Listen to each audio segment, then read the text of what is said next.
avec moi le vestimentaire. Il faut soigner ton apparence. L'homme regarde à l'apparence. Et quand je parle de vestimentaire, je ne vais pas dire qu'il faut payer des habits chers. Mais le peu que tu as, comment tu te présentes avec? Jésus même que tu prêches là, Jésus avait un vêtement de fêlé rétort, une robe sans couture. Et tellement Dieu aime la propriété, à chaque fois que Jésus rentre dans la présence de Dieu, la Bible dit que son vêtement devenait d'un blanc éclatant. C'est que les habits de Jésus étaient propres. Celui qui ne sait pas, le fêlé rétort était l'un des tissus les plus chers de son époque. Un jour, je vais parler de l'environnement de Jésus. Ceux qui sont en annonce, Jésus n'avait pas tout ce que vous avez. Est-ce que tu connais qui est Jésus? Bon, Jésus va faire quoi avec une maison? Il est propriétaire de la terre. Donc quand tu me dis Jésus n'avait rien, il marchait à pied. Écoute, est-ce que tu comprends ce qu'il dit? On dit qu'il est le propriétaire de la terre. Il va se faire construire une maison, pourquoi? Les arbres c'est pour lui, les rivières c'est pour lui, les nuages c'est pour lui, le soleil c'est pour lui. Donc pourquoi tu veux qu'il ait un compte bancaire? Tout ce que toi tu as là, c'est pour lui. Donc il n'a rien à avoir encore. Après tout, là, il va avoir quoi? Après tout, il y a quoi? Il n'y a rien. Voilà pourquoi il marchait avec rien. Parce que j'ai envie de te dire, plus quelqu'un est riche, plus il n'a rien sur lui. C'est quand on peut compter ton argent que ça tient dans ta poche. C'est quand on peut compter là que ça peut tenir dans ta poche. Sinon tout le monde sait que les patrons là, ils n'ont rien sur eux, c'est le protocole qui a les enveloppes. Voilà pourquoi Jésus est venu, il n'avait rien sur lui. Mais ce sont ces enfants là qui ont les enveloppes. C'est nous qui avons les enveloppes. C'est toi qui as les enveloppes. Donc quand on dit Jésus a quoi? C'est ton élévation qui montre. Aïe aïe aïe aïe aïe aïe aïe aïe aïe aïe aïe aïe aïe aïe aïe aïe.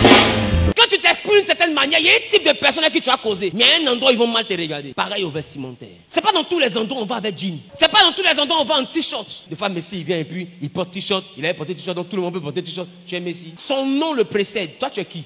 On te connaît ou c'est pas ton oncle? Qui te connaît? Si c'est pas ton neveu là, qui te connaît? Quand tu arrives dans une cérémonie et que tu es sapé, les gens sont tentés de te prendre pour te faire asseoir sur une place qui n'était pas pour toi. Mais celui qui a un nom, même s'il arrive en culotte, t-shirt, quand on le voit, on le prend et puis on le met à côté de toi. Parce qu'à cause de son nom, on lui donne une place d'honneur. Mais quand tu n'as pas de nom, c'est à cause de ton habit, on te donne une place d'honneur. On t'invite quelque part, faut te mettre zo.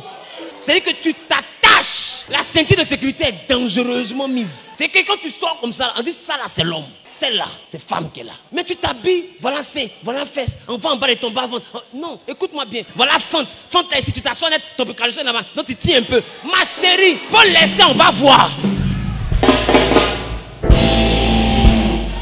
Quand quelqu'un ouvre la porte, c'est pour qu'on regarde dans la chambre. Donc laisse, on va voir. Parce que ce que tu ne sais pas, il y a habillement de go et puis il y a habillement de femmes. Il y a des habits. Tu là non, les hommes qui viennent vers moi là, c'est pour sortir mon service ou partir. Mais c'est à ça que tu ressembles. Quand tu passes là, c'est à ça que tu ressembles. Parce que c'est pas à ça que tu ressembles. Comment tu peux porter collant? Un c'est collant et puis deux c'est la même couleur que ta peau. Donc quand on te voit, on a l'impression qu'il n'y a pas habit. Bon, tu veux qui te salue? Mais c'est l'association nationale des mouvements, c'est eux qui vont te saluer. Et demain les hommes ne restent pas. Ils vont rester pourquoi? Est-ce que tu ressembles à rester? Comment tu te présentes? Et pas seulement pour sortir, même au quartier. Comment tu te présentes? Non, je mets juste la boutique, je porte une petite culotte bizarre. On ne sait pas qui on va croiser. On ne sait jamais. La Bible dit, la femme d'Isaac a été prise et choisie pendant qu'elle partait au puits. Peut-être qu'elle a dit, je mets rapidement au puits pour puiser l'eau pour venir à la maison. Son mariage attendait au puits. On ne sait pas qui on croise, même au supermarché. On ne sait pas qui on croise. Même à l'arrêt de bus, on ne sait pas qui on croise. On ne sait pas qui on croise. Même quand il m'a fait le marché, on ne sait pas qui on croise. Tu dois être toujours bien mis. Même si tu n'es pas sapé, mais bien mis. Un bon haut, un joli bas, une belle chaussure. Ton visage bien nettoyé, belle apparence, une petite fraîcheur. C'est différent de la richesse, mais l'homme regarde à l'apparence. Dans cette église, à partir d'aujourd'hui, soigne ton apparence. Tu quittes ici, là. Va dire, mon papa dit, à partir d'aujourd'hui, là, tu ne dois plus me négliger.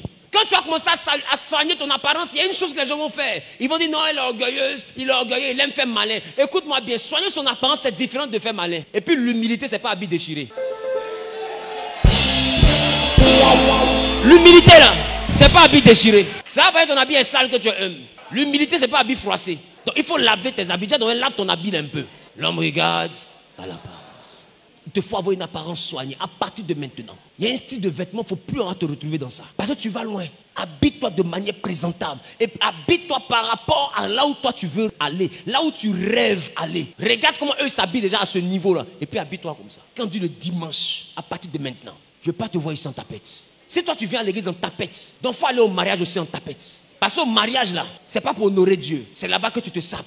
Et à l'église où Jésus t'appelle, tu viens en sandales, non, je viens relax. Devant le roi des rois. Mais tout à l'heure, si un ministre te donne rendez-vous, tu vas t'attacher pour aller le voir. Parce que c'est un ministre. Entre le ministre et puis Jésus, qui te protège? Entre le ministre et puis Dieu, qui te protège? Qui mérite ton habit de fête? Depuis on t'a pas invité, voilà qu'à fond t'es nagé dans tes habits.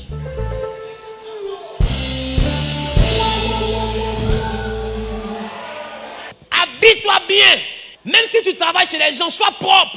Même si tu es ménagère, sois propre. Tu n'es pas obligé d'avoir un vêtement sale parce que tu travailles chez les gens. La royauté, là, c'est pas dans ce que tu as, c'est dans qui tu es. On doit sentir la royauté qui t'accompagne dans ta présentation, dans ta manière de t'exprimer, ta manière de te parfumer.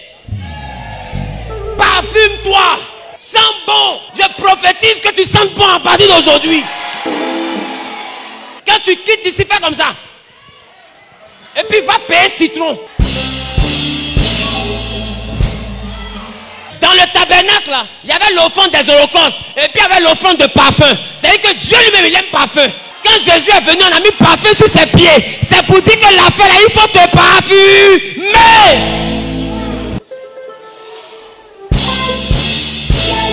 L'homme regarde à l'apparence. Faut te parfumer. Faut te brosser. La gestion des odeurs. Comment tu te présentes? Quand tu passes, à quelle odeur on sent?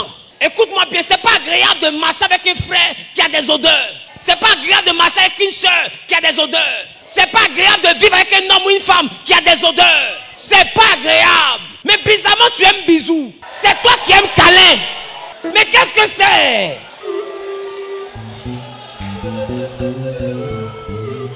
L'homme regarde à l'apparence. Il y a des choses qu'il ne faut pas laisser apparaître. Il faut travailler pour que tu te présentes de la meilleure des manières. Ne joue pas avec. À partir de maintenant, opération apparence. On a déjà bon cœur. C'est ça, on a déjà bon cœur. C'est apparence et il reste. Donc on va travailler sur l'apparence pour que les hommes aussi nous respectent. Travaille sur ton... Prends le citron. Mais, citron, là, tu n'as pas besoin d'être millionnaire. Mais, après, va te laver.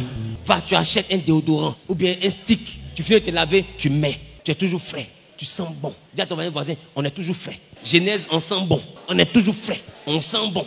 Lève-toi, dis, fais comme ça, comme ça. 1, 2, 3, on est toujours frais. On sent bon. On est toujours frais. On sent bon. Au nom de... La Bible n'est pas contre ça. Est-ce que je parle à quelqu'un?